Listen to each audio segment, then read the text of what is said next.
এখন বিশেষ সিনেমা চাবলৈ কিয় আহ্বান জনালে আলফাই আমাক মাথো লাগে এক সুস্থ সমাজ গঢ়াৰ প্ৰতিশ্ৰুতি মুক্তিৰ পূৰ্বে চৰ্চিত এখন অসমীয়া সিনেমা অসমীয়া ছবি জগতত নতুনকৈ আহিবলগীয়া এই ছবিখনৰ নাম হৈছে প্ৰতিশ্ৰুতি ষ্টাৰ্ট আৰ মিছন মুক্তিৰ পূৰ্বে এতিয়া বহুলভাৱে চৰ্চিত হৈ পৰিছে প্ৰতিশ্ৰুতি নামৰ এই বোলছবিখন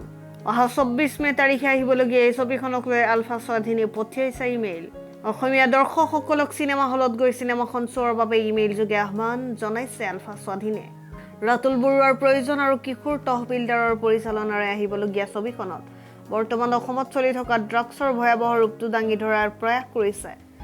চিনেমাখনক লৈ আলফা স্বাধীনে ইমেইল যোগে প্ৰচাৰ কৰা সন্দৰ্ভত ইতিমধ্যে সমগ্ৰ অসমজুৰি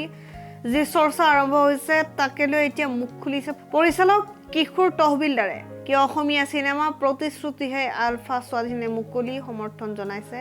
সেয়া এতিয়া ৰহস্যৰ বিষয় সদায় পৰখীৰ পৰা এই একেটা প্ৰশ্নৰ সন্মুখীন হৈ আহিছোঁ যে আলফাই প্ৰতিশ্ৰুতি নামৰ আমাৰ যিখন চিনেমা মধুৰ চিনে আৰ্টৰ বেনাৰত যিখন আমাৰ ৰাতুল বৰুৱাৰ দেৱৰ প্ৰযোজনাত আৰু মোৰ পৰিচালনাত যিখন চিনেমা আমি প্ৰতিশ্ৰুতি আমি 24 মেত ৰিলিজ দিম আৰু পৰখীৰ পৰা এই প্ৰশ্নটোৰে সন্মুখীন হৈ আহিছোঁ কোনোবাই ফোন যোগে সুধিছে কোনোবাই লগ পাই সুধিছে যে আলফাই প্ৰচাৰ কৰিলে কিয় আচলতে এই সন্দৰ্ভত মই প্ৰথম যেতিয়া মোক প্ৰডিউচাৰ তেখেতে গম পাই মোক ফোন কৰি জনাইছিলে তেতিয়া মই তেওঁক প্ৰশ্ন কৰিছিলোঁ যে কিবা এনেকুৱা আমাৰ লিংক হৈছিলে নেকি তেতিয়া তেওঁ কৈছে যে নাই আমাৰ তেনেকুৱাতো কোনো আমাৰ তেনেকুৱা চিনাকি বা আমি জানিব লাগিব কোনোবা আলফাক তেনেকুৱাতো নাই কথা হ'ল কি তেওঁ জনোৱা মতে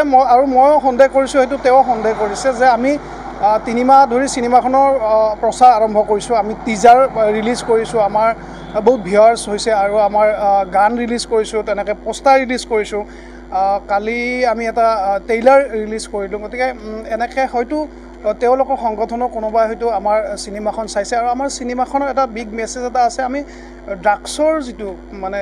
এতিয়া বৰ্তমান যিটো মানে ড্ৰাগছ এডিকশ্যনৰ ওপৰত ড্ৰাগছে যেনেকৈ আমাৰ সমাজখন মানে খকলা কৰি গৈ আছে আমি সেইটো এটা অংশ আমি যে কেনেকৈ আমি ল'ৰা ছোৱালীবিলাকক নৱপ্ৰজন্মক ড্ৰাগছৰ পৰা মুক্ত কৰিব পাৰোঁ কেনেকৈ আমি তাক হাত সাৰি থাকিবলৈ আমি এটা মেছেজ দিব পাৰোঁ সেইটোৰ ওপৰত আমি চিনেমাখনৰ আমাৰ কাহিনী আৰু সেইকাৰণে হয়তো তেওঁ সংগঠনৰ হয়তো সেই কাহিনীটো পাইছে আমাৰ ছ'চিয়েল মিডিয়া বাতৰি কাকতত ইলেক্ট্ৰনিক মিডিয়া বিভিন্ন ঠাইত আমাৰ প্ৰচাৰ হৈ আছে গতিকে তেওঁলোকে সেইটো ভাবি কি জানে চিনেমাখন 24 মেত মুক্তি পাব আজিৰ পৰা আৰু 13 দিন আছে 13 দিন পিছত সমগ্ৰ অসমত প্ৰতিটো হলতে মুক্তি পাব তাৰ লগতে আমাৰ দিল্লী আৰু বেংগলোৰত মুক্তি পাব চিনেমাখন সকলোকে মই এই চেগতে অসমবাসী ৰাইজক মই আহ্বান কৰিম মই নাট্য জগতৰ পৰা অহা আমি চিৰিয়াছ কাম কৰোঁ অভিনেত্ৰী আমাৰ আছে আমাৰ প্ৰতিষ্ঠিত তথা বলিষ্ঠ অভিনেত্ৰী প্ৰস্তুতি পৰাশৰ আমাৰ এইবাৰ আছে প্ৰথমবাৰৰ কাৰণে অসমীয়া চিনেমাত অভিনয় কৰিছে আমাৰ প্লাবিতা বৰঠাকুৰ মুম্বাইত বলিউডত প্ৰতিষ্ঠিত ইতিমধ্যে কেইবাখনো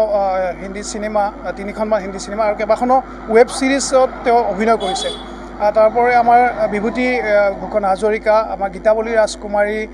চিন্ময় চক্ৰৱৰ্তী এনেকৈ আমাৰ খুব ভাল অভিনেতা অভিনেত্ৰীৰে আমি কামখিনি কৰিছোঁ আৰু আশা ৰাখিছোঁ অসমৰ দৰ্শক ৰাইজে চিনেমাখন আদৰি ল'ব ভাল পাব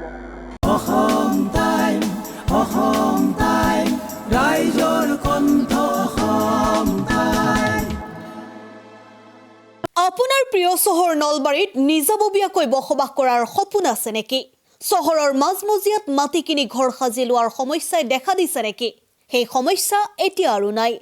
চহৰৰ মাজমজিয়াত মাটি নিকিনাকৈ নিজে ঘৰ নসজোৱাকৈ এটা বিলাসী ঘৰৰ গৰাকী হ'ব পাৰিব আপুনি নলবাৰীত প্ৰথমবাৰৰ বাবে সেই সুবিধা আহিছে নলবাৰীত প্ৰথমটো ৰেৰাৰ দ্বাৰা অনুমোদিত আটকধুনীয়া এপাৰ্টমেণ্ট এতিয়া চহৰৰ গোপাল বজাৰত নিৰ্মাণ হৈ উঠিছে আটকধুনীয়া আহল বহল এপাৰ্টমেণ্ট তীৰ্থদ্বীপ এনক্লেভ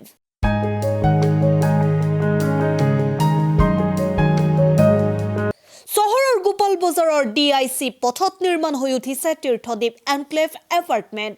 2টা আৰু 3টা আটকধুনীয়া শুৱনি কোঠাযুক্ত সপোনৰ ঘৰ যথোপযুক্ত গাড়ী পাৰ্কিঙৰ সুবিধা নিৰিবিলি পৰিৱেশ যাতায়াত আৰু যোগাযোগৰ উপযুক্ত সুবিধা আপোনাৰ সপোনৰ ঘৰখনৰ বাবে ন্যূনতম হাৰত বুকিং চলি আছে পলম নকৰি এতিয়াই যোগাযোগ কৰক 9706010636 আৰু 99542538664 নম্বৰত।